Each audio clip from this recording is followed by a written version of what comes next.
Let's shift gears to a different story now. The economic slowdown in Europe is taking a toll on Korea's trade with the eurozone countries. Korea swung from a surplus to a deficit shortly after signing a free trade pact with the EU in 2011. Our Shin Se-min takes a closer look. A $10.2 billion US deficit. That's how much Korea was down from trading with EU nations last year. Korea's exports, the world's single largest economic bloc, reached over $50 billion, while its imports topped $60 billion. The deficit trend began after the Korea-EU Free Trade Pact was signed in 2011.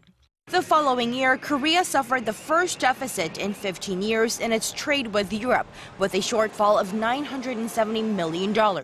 And it rose to $7.3 billion in 2013. The reversal in trend is attributed to the fragile European economy.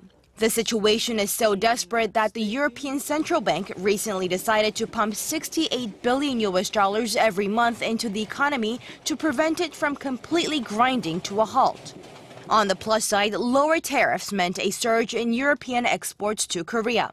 Sales of German cars, for example, jumped nearly 30% last year alone.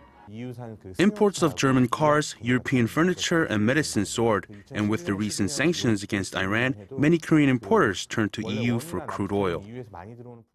Although most Korean exporters suffered from a slow economy in Europe, shipbuilders were the hardest hit. Korean shipyards saw their deliveries to Europe tumble 50% from $12 billion in 2011 to $6 billion last year.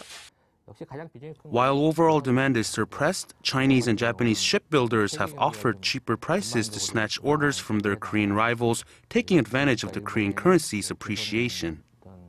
He added that the trend of slow exports to the eurozone is likely to continue, at least in the foreseeable future.